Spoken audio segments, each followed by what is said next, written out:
Amahoro y'Imana bane namwe kuri mwese, abari muri Amerika mwaramutse, abari muri Afurika mwiriwe bitewe n'ahantu muri hagiye hatandukanye. Uyu munsi rero amahoro y'Imana abane namwe mwese. Uyu munsi tugiye kuzana topic nshyashya, ariko mbere yuko tuzana topic nshyashya reka mbibutse ko ari umukobwa wanyu Olive mukunda cyane. Iyi ni Essence TV Show. Turabakunda ni ukuri kandi turabashimira, hari abaduhamagara, hari abatwohereza message, umva ni iby'agaciro. Thank you so much. Rero mbere y'ibindi byose reka tubanze twiragize Imana.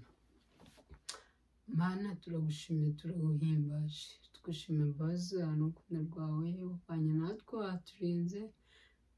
Turagushimiye, turaguhimbaje. Uwiteka Mwami Nyiringabo, tuje imbere y'amaso yawe. Mbere na mbere utubabarire ibicumuro byacu, turareba tugacumura, tukuvuga tugacumura, tugatekereza tugacumura. Mana nta wundi watwiza, nta wundi watuboneza usibye amaraso yawe yonyine. Ngaho Uwiteka Mwami Imana abana natwe. Uwiteka Mwami Imana tangirana natwe ikiganiro n'usuzanye natwe. Turagushima, turaguhimbaza. Uwiteka Mwami Imana tukweretse topic y'uyu munsi kugira ngo abazayumva cyangwa bazayireba bizabahindure, bizabahe iyindi sura. Ndakwinginze bizahindure benshi. Urakoze kuko ubyumvishe kandi kuko ubikoze mu izina rya Yesu, amen. Nk'uko naje mbabwira, uyu munsi tugiye kuvuga kuri topic ivuga ngo ese ujya wibuka ko hari benshi bangana nawe, cyangwa hari benshi uruta, cyangwa hari benshi bakuruta batashye ariko wowe ukaba uriho uyu munsi wa none? Ese kuba uriho ni ibibazo? Narababwiye tuzatuganira. Ni ukuvuga ngo uyu munsi nzanye ibibazo, ariko please muri komantere munsubize. Kuba weho ukiriho uyu munsi wa none ese bikumariye iki? Ese watanze iki ngube uriho uyu munsi wa none? Ni ukuri ibaze, nanjye nibaze. Ese uyu munsi wa none ndiho, kuba ndiho uyu munsi wa none bimariye iki, cyangwa bimariye iki sosiyete tubayemo? Ni ukuri gira neza wigendere, niyo topic yacu y'uyu munsi. Gira neza wigendere. Nshobora kukugirira neza nkazapfa utanyishuye, ariko ukazishura abana banjye, ukazishura abuzukuru banjye. Biragoye kuzagirira umuntu neza warangiza wenda ugapfa atakwishuye nawe atakugiriye neza, ariko azahura n'umwana wawe avuge umwana uriya mwana ni uwa Olive.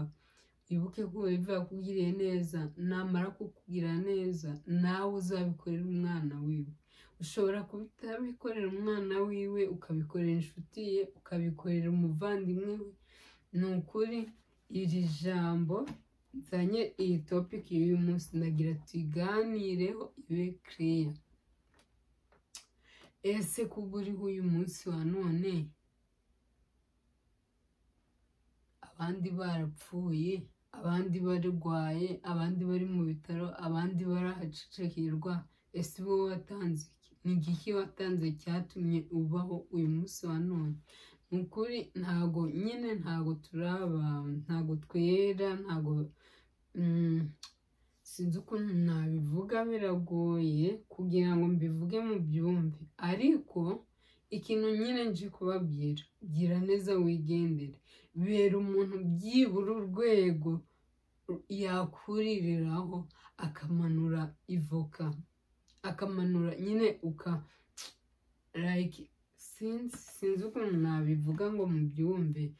Bera umuntu urwego byibura wenda ahanure wenda ivoka cyangwa apo. Urumva?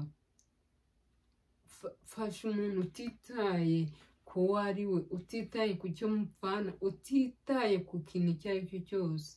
Guys, uyu munsi wa none ngaruye topic ivuga ngo gira neza wigendere. Gira neza wigendere.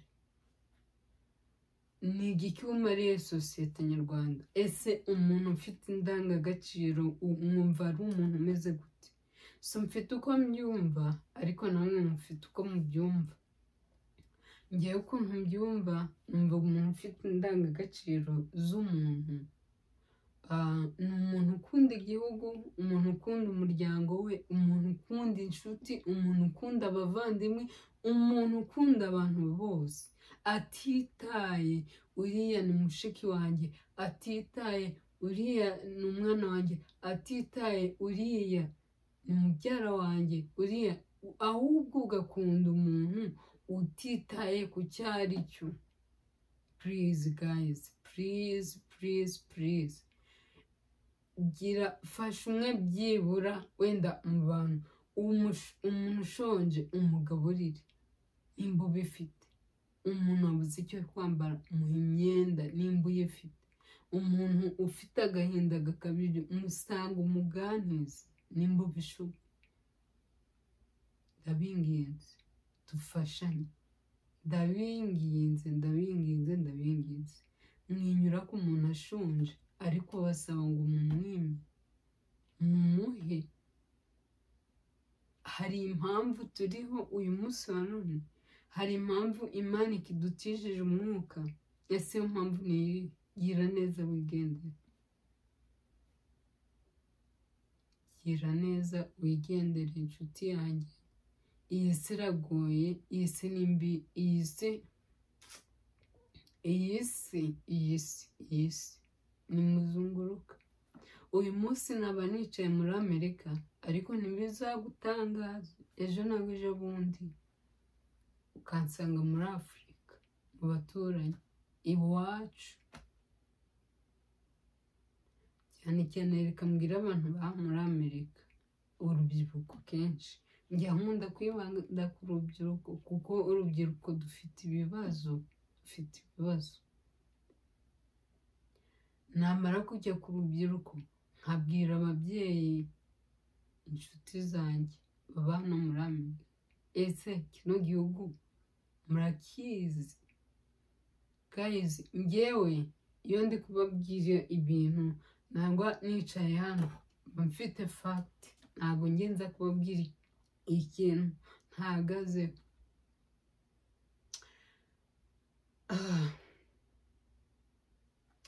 Hari igihe bijya bingora kubivuga. Guys,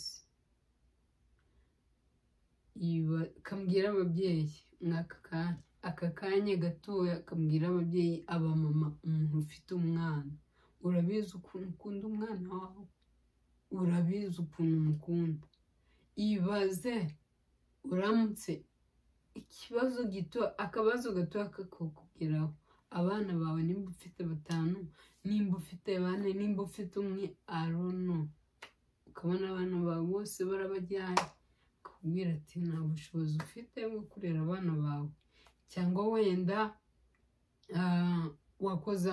wenda tuvuge wabajyanye nko ku isoko guhaha, ubasize mu modoka, aravuze ati kaniruke ni amata yonyine ndi bufate, ndahita ngaruka mfata abana dutahe.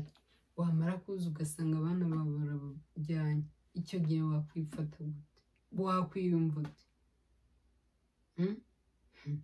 Guys, kanjye ku rubyiruko, se tuvuge turanywa, turasinda, tujya muri pari, ntabwo tuzaho isi igeze muri make. Ese uribaza ahantu Imana yakuzanye ikagushyira hano hantu, hari benshi bifuza kuza ahantu bahabuze. Twe tugira amahirwe, tugira n'umugisha wo kuza ahantu. Ese turi kwitwara gute?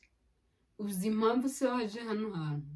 Waraje kugira ngo ujye wibuka abantu wasize hakurya, ubakije neza, uwaburaye umugaburire, uwabuze imyenda umugurire imyenda. Please guys, please mumbabarire, ni ukuri munyumve dufasha. Kubera ko ushimishwa no kubona mbabaye? Kubera iki? Why? uyu munsi nababwiye ngo nazanye ibibazo, mfite ibibazo byinshi cyane, byibura please muze munsubize, mfite ibibazo.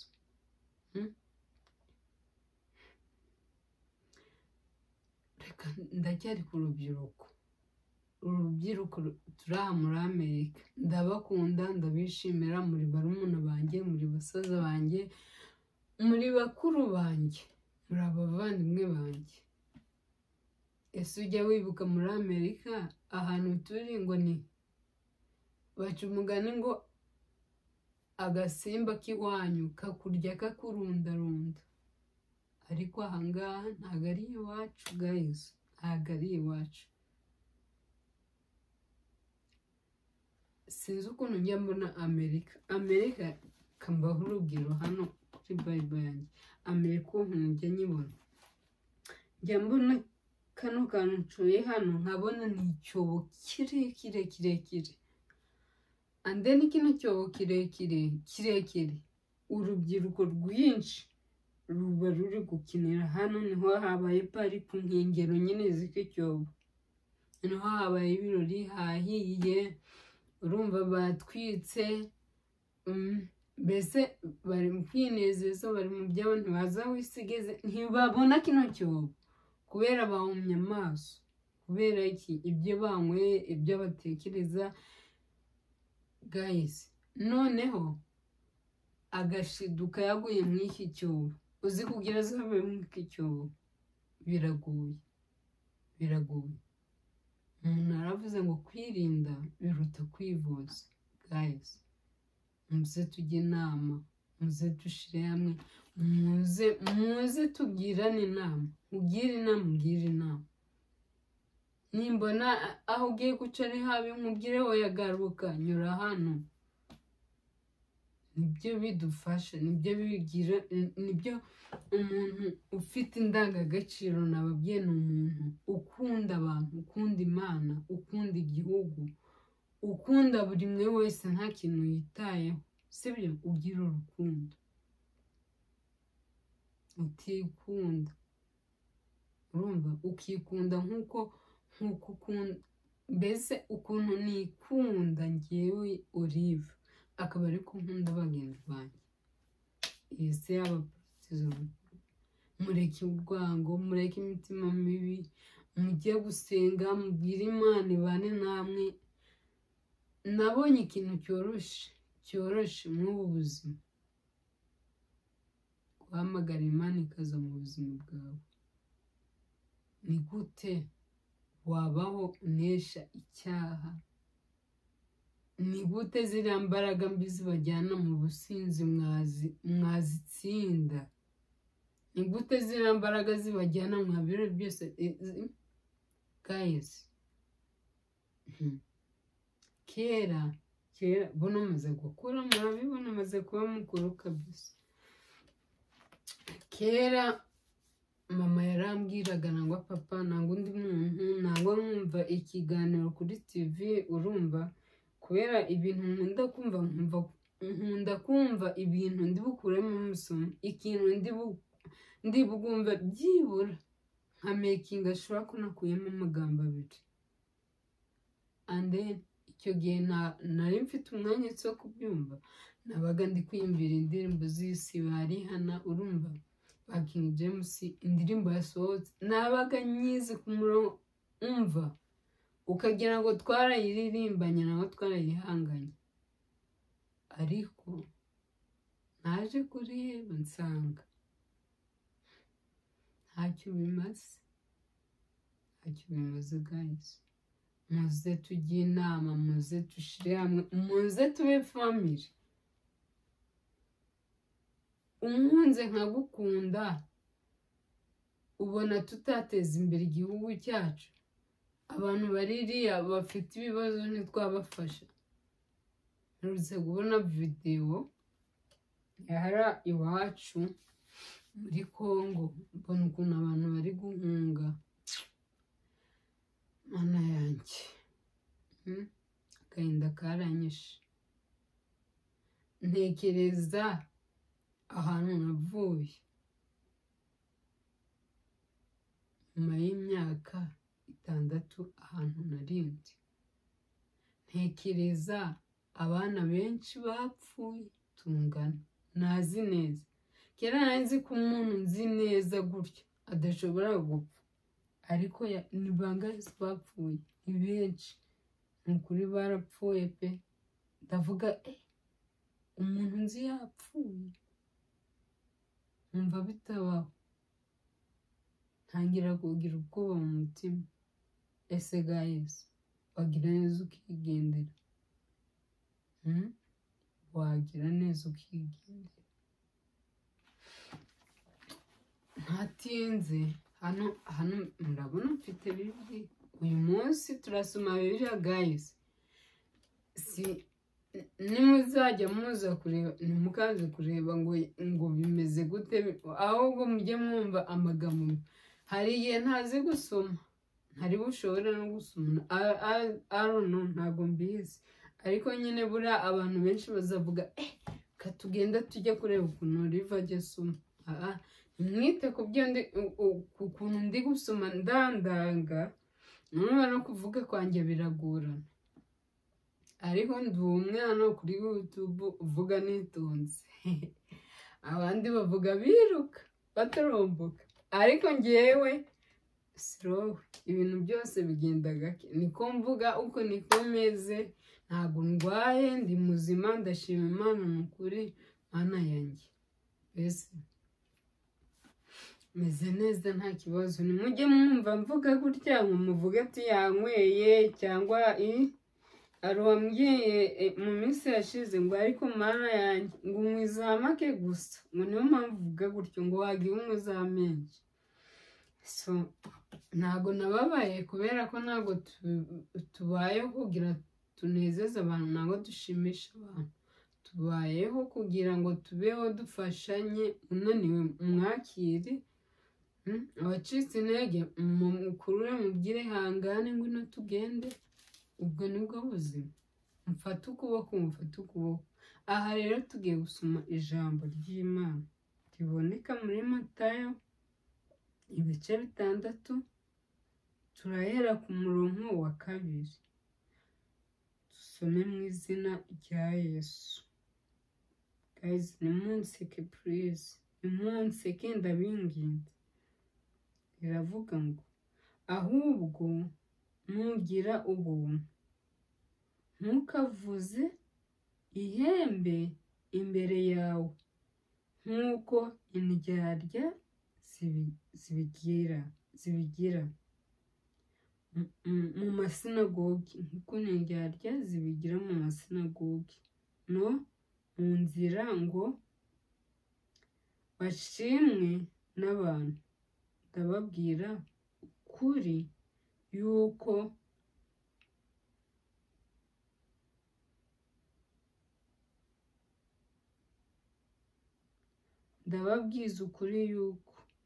bamaze kugororerwa ingororano zabo.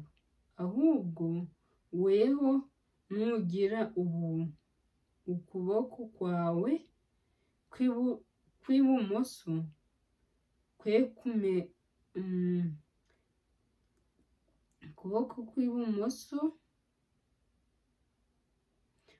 kumenya icyo ukw'iburyo gukora. Amen. Hano hari ijambo, nujya kugirira umuntu neza, hari ibintu nyine biharaye. Urugero nko ku ma YouTube channel, tujya tureba ukuntu abantu bafasha abandi, akavuga ati nimba yagiye kugaburira nk'abantu ahantu muri quartier, ukuntu nta bantu bariyo, nta bantu bamuzi, arazana itangazamakuru, muze ujye gufata amakuru, ngiye gufasha runaka. Ntabwo ibyo bikwiye. Baratubwiye ngo numfashe umuntu ntuzabivuge, uzamufasha wicecekere wigende. Sibyo? Nukuri ndabakunda, kandi ibyo nifuriza nibyo mbifuriza. Ntabwo nshaka imigisha ngo yose nyijyane mwebwe mubireho. Tugomba gusangira, tugomba kugabana, urumva, ukajyana igice nkajyana ikindi. Guys, dufashanye tutitaye ku muntu uwo ari we wese, sibyo? Waba uraye mugaburire umuntu imfungu uzisanga uzisure, nangiye kuvuza ifunguze kandi nta bushobozi ufite. So guys, ndabakunda, ni ukuri ndabakunda, kandi ibyiza niyifuriza namwe ndabibifuriza. Rero amahoro y'Imana abane namwe, kandi ni ukuri Imana idushoboze kugira neza tukigendera. Reka dusenge dusoze, naho ubutaha. Mwakoze. TikTok ndabibutse ni SSTV show, please following, tube inshuti, ineye inshuti, sibyo? Facebook nitwa Mukashekawariva, Instagram Mukashekawariva, niyo mazina yanjye. Ubusanzwe nitwa Oliva, umukobwa wanyu mukunda. Mwakoze kubana nanjye, Imana ibahe umugisha. Reka dusenge Imana. Mana, turagushimye, turaguhimbaje, tugushimye imbabazi zawe n'urukundo rwawe. Utubwiye hano amagambo akomeye, ariko Uwiteka Mwami Imana, urabizi ko bigoye, urabizi ko bitugoye, ariko dushobozwa nawe, duha imbaraga. Mwami Yesu, turakwingize, duha imbaraga, turwanirire, duhereze ibintu ku buryo twabona natwe ibyo duhereza bagenzi bacu.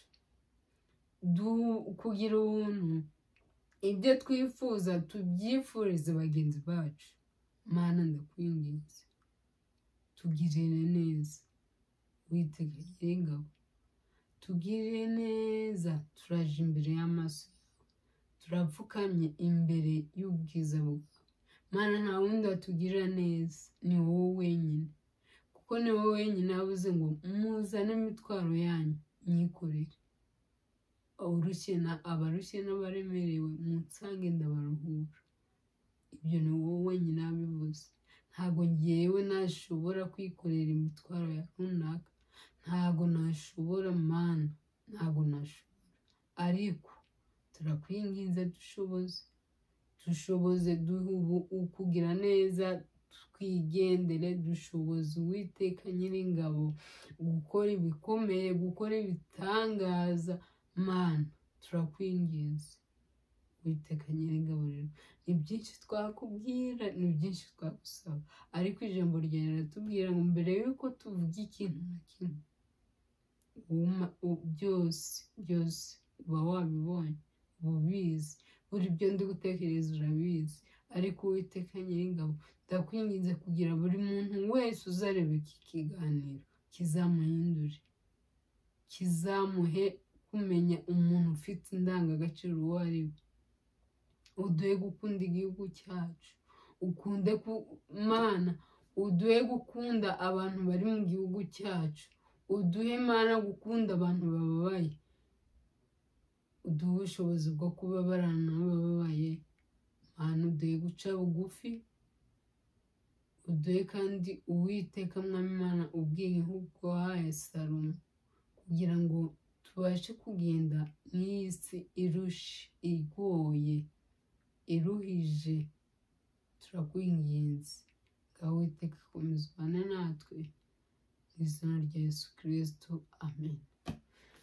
Guys, mwakoze, Imana ibahe umugisha, ndabakunda cyane, naho ubutaha, bye.